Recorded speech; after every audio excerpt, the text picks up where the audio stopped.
이현주 작가가 쓴 알게 뭐야라는 동화책이 있습니다. 어린아이들이 보는 책인데 어른들에게도 교훈을 주는 책인 것 같습니다. 시멘트 포대를 나르는 트럭과 밀가루 포대를 나르는 트럭이 있었습니다. 이 트럭이 똑같거든요. 똑같은 트럭이 같은 도로를 달리고 있었습니다. 그때 시멘트 트럭 운전자가 갑자기 소변이 마른 거예요.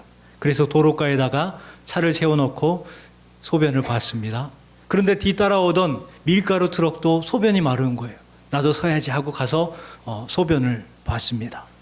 다시 돌아와서 차를 탔어요. 운전해서 한참을 가는데 차가 바뀐 거예요. 그런데 이 사람들이 뭐라고 하냐면 내가 할 게 뭐야 하면서 그냥 시멘트 트럭 운전자가 밀가루를 싣고 밀가루 트럭 운전자가 시멘트 트럭을 운전하고 각자 갈 길을 갑니다. 먼저 시멘트 운전자가 밀가루를 싣고 공사장으로 갔습니다. 공사장에다가 그 밀가루 포대를 막 내려놓으니까 인부들이 와가지고 그것을 시멘트인 것처럼 막 섞는 거예요. 섞다 보니까 이상합니다. 색깔이 하얗고 보드러운 거예요. 이거 이상하다, 시멘트 아닌 것 같은데 하고 운전기사한테 가서 물어봅니다. 맞을걸요? 이 인부들이 알게 뭐야 하면서 그거를 시멘트에 것처럼 섞어가지고 집을 짓기 시작했어요. 밀가루 운전자가 시멘트를 싣고 어디로 가냐면 과자를 만드는 공장으로 갔습니다. 거기에다 이제 딱 내려놓은 거예요. 그 시멘트 포대를 열어보니까 이게 밀가루가 아니라 시멘트 같거든요. 이상해요. 그래서 뛰어가가지고 운전자한테 물어보려고 하는데 운전사는 이미 내려놓고 가버렸어요. 그래서 제빵사들이 뭐라고 했을까요? 알게 뭐야, 밀가루처럼 시멘트를 섞어가지고 과자를, 쿠키를 만들어서 팔았습니다. 어떻게 됐을까요? 밀가루로 지은 집은 무너져서 그 집에 들어갔던 많은 아이들이 죽었습니다. 시멘트로 만든 과자를 먹은 소비자들이 이빨이 아작났습니다. 이현주 작가가 이 이야기를 통해서 현대인들의 실상을 지적합니다. 무관심하다는 거예요. 무책임하다는 거예요. 그 무서움을 알려주기 위해서 이 책을 썼다는 거예요. 내 집도 아닌데 내가 할 게 뭐야? 내가 먹을 것도 아닌데 내가 할 게 뭐야? 이와 같은 무관심, 무책임이 사회를 병들게 한다는 거예요. 현대인들에게 이른바 산무병이 있다고 합니다. 무관심, 무책임, 무감동. 무관심해요. 무책임해요. 아무리 좋은 것을 보아도, 아무리 좋은 이야기를 들어도 감동이 없어요. 우리들이 그래요. 여러분, 그 중에 가장 악한 것이 뭐냐면 바로 무관심입니다. 나만 잘 먹고 잘 살면 된다는 의식이 팽배한 시대 가운데 우리가 살아가고 있습니다. 그뿐만 아니라 인권이라는 명목으로 관심을 거부하기도 하죠. 내가 이러든지 저러든지 신경 꺼라. 네가 뭔데 나한테 이래라 저래라 하느냐. 너나 잘해라. 당신이 뭔데 참견하냐. 내가 나오고 싶으면 나오고 안 나오고 싶으면 안 나오는 거지. 왜 간섭이냐. 무관심을 유발하는 거예요. 우리 성도들의 문제도 비슷합니다. 내 문제에는 관심이 많고 내 가족에게는 관심이 많고 내 이익에는 관심이 참 많아요. 그런데 교회와 이웃과 복음에는 무관심해요.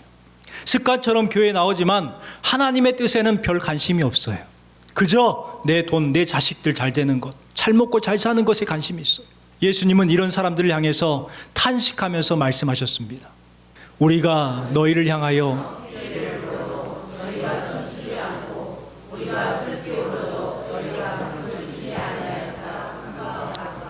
너희를 향하여 피리를 불어도 너희가 춤추지 아니하고 반응이 없다는 거예요. 우리가 슬피 울어도 너희가 가슴을 치지 않는다. 우리가 이렇게 된 이유가 뭘까요? 빌립보서는 성도들의 관심이 어디에 있어야 되는지 알려주는 서신입니다. 사도 바울이 로마 감옥에서 갇혀있을 때에 쓴 편지가 바로 빌립보서, 옥중서신입니다. 그런데요, 빌립보서는 옥중서신에 속하지만 기쁨의 서신이라고 말합니다. 왜 그런 줄 아세요? 기뻐하라는 말이 많이 나와요.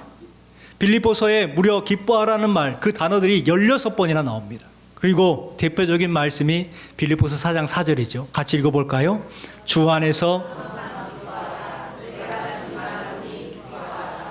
항상 기뻐하라. 내가 다시 말하노니 기뻐하라. 이 말은 무슨 말이에요? 기쁨이 얼마나 중요한지를 우리에게 강조하고 또 강조하는 말씀이죠. 기뻐할 수 없는 그 감옥에서 기뻐하라고 하는 역설적인 내용, 이 역설의 의미가 뭘까? 기쁨이 우리 신앙생활에 그만큼 중요하다는 것을 우리에게 강조하고 있는 거예요. 그런데 우리는 그 중요한 기쁨을 잊어버리고 신앙생활하고 예배한다는 거죠. 여러분, 신앙생활하면서 즐겁습니까? 여러분, 예수님 믿는 것이 기쁘십니까?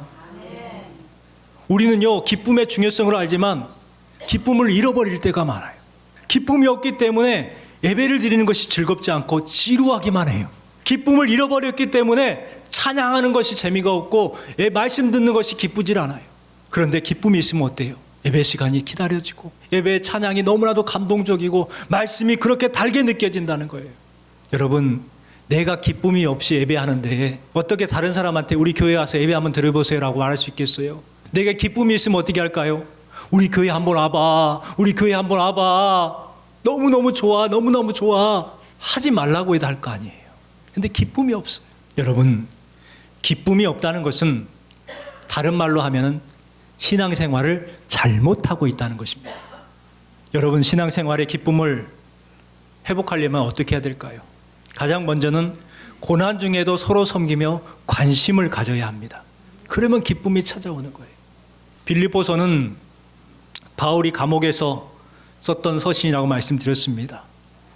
그 감옥, 오늘날에는 교정과 교화를 위한 목적으로 세워진 것이 감옥이지만 바울 당시에는 이 감옥은 완전히 달랐습니다. 무서운 곳이었죠. 그 야만적인 장소에 거하고 있었습니다. 언제 죽을지 모르는 거예요. 그 두려움 가운데 있었어요. 하지만 바울 사도는 자기 연민에 빠지지 않았습니다. 오히려 빌립보에 있는 성도들을 걱정하면서 그들에게 필요한 말을 권면해주고 있는 거예요. 그만큼 빌립보 성도들에게 관심과 사랑과 애정이 있었다는 것을 알 수 있죠. 왜 빌립보 교회에 유독 관심을 가졌을까요? 빌립보 교회 성도들이 세상적으로 대단한 사람들이었기 때문에 그랬을까요? 빌립보 성도들이 사도 바울에게 물질적인 것을 많이 도와줬기 때문에 그럴까요? 아니에요. 빌립보 교회에 거기에는 유대인의 회당이 없어요. 그러다 보니까 누디아라는 여자의 집에서 교회를 개척합니다. 이 누디아는 이방 여자입니다. 그래서 유럽의 첫 번째 성도가 바로 이 누디아라는 여성이죠. 그렇게 빌립보 교회가 시작이 된 거예요. 귀신 들려서 점치는 여인이 있었어요. 바울이 그 점치는 여인의 귀신을 쫓아내줍니다. 두 번째 성도가 바로 이 귀신 들려 점치던 여인이 두 번째 성도였어요. 세 번째 성도는 귀신을 몰아냈다고 고발이 당했어요. 군사들에게 잡혀가지고 체포돼서 맞고 감옥에 갇혀 있었어요. 그때 하나님 앞에 기뻐 찬양했더니 옥문이 열리게 되죠. 그러니까 간수가 이 죄수들이 다 도망가겠구나 생각을 하고 자결을 하려고 해요. 그때 바울 사도가 멈추시오 해가지고 멈추니까 간수가 보고 깜짝 놀랍니다. 도망가야 될 놈들이 안 도망간 거예요. 이것은 있을 수가 없는 일인데 바울 사도의 복음을 듣고 이 간수가 변화됩니다. 그리고 그의 집에 가서 가족들과 함께 세례를 받게요. 이와 같은 사람들이 빌립보 교회의 성도들이었어요. 바울이 떠난 후에 이상해집니다. 성령의 역사가 사라져버리고 기쁨이 사라졌다는 거예요. 다툼이 시작이 됐어요. 우리 말씀 보십시오. 15절 말씀 보니까 어떤 이들은 투기와 분쟁으로 17절에 그들은 나의 매임에 괴로움을 더하게 할 줄로 생각하여 순수하지 못하게 다툼으로 28절 말씀에 무슨 일에든지 대적하는 자들 때문에 투기와 분쟁이 있고 다툼이 있었어요. 대적하는 자들이 있었다는 거예요. 여러분, 기쁨이 사라지니까 분쟁이 일어나는 거예요. 다툼이 일어나는 거예요. 그 다툼의 소식을 듣고 바울의 마음이 얼마나 아팠을까요?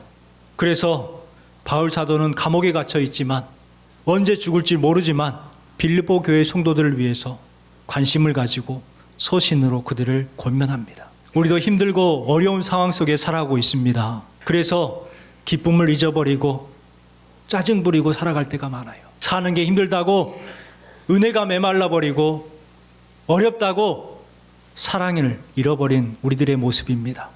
우리는 성경이 말하는 믿음의 기쁨을 회복해야 합니다.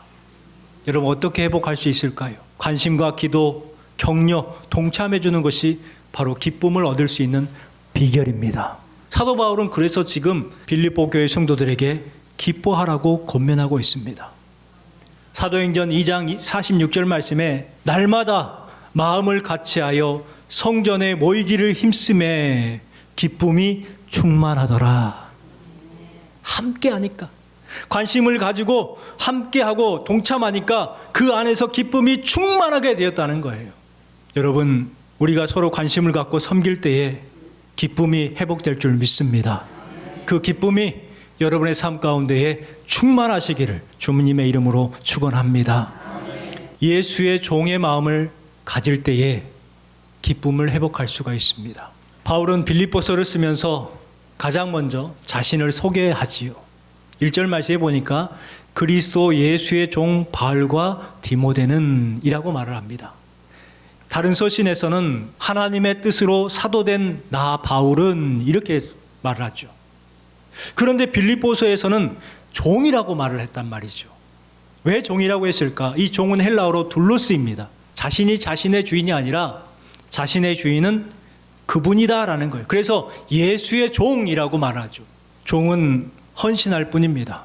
주인의 관심을 갖는 것에 관심을 갖고 일을 할 뿐입니다.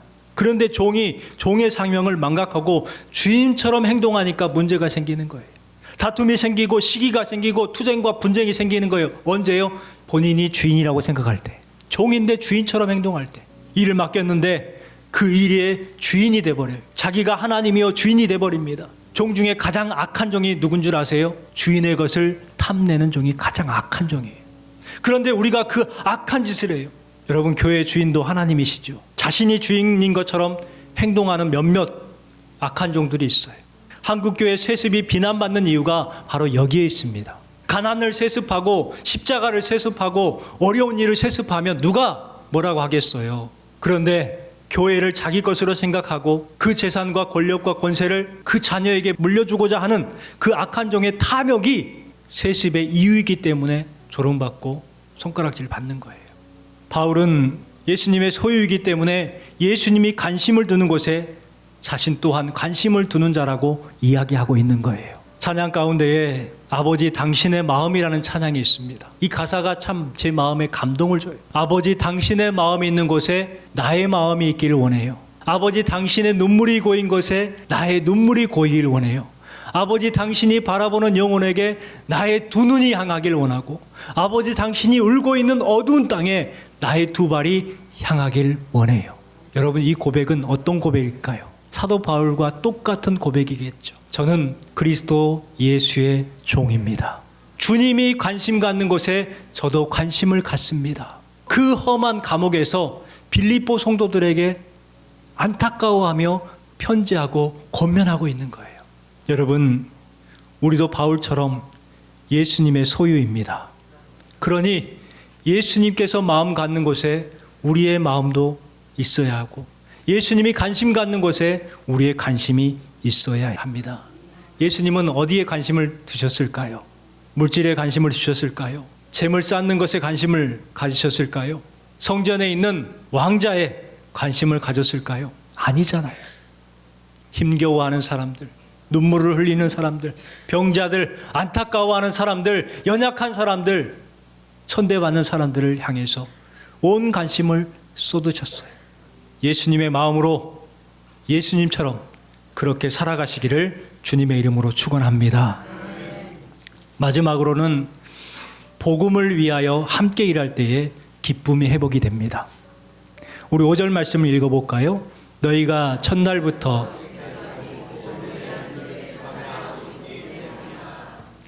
바울 사도가 빌립보 교회 성도들 때문에 기뻐하고 또 그들에게 기쁨이 회복될 것을 강구하고 있는 이유에 대해서 5절 말씀에 이야기를 하죠. 그 이유가 뭐예요?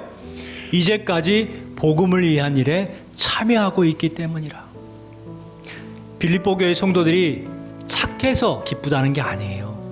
빌립보 교회 성도들이 많은 돈을 줘서 기쁜 게 아니에요. 빌립보 교회 성도들이 좋은 사람들이라 기뻐한 것이 아니라는 거예요. 복음을 위해서 함께 동역했기 때문에 그렇게 기쁘다고 이야기하고 있습니다.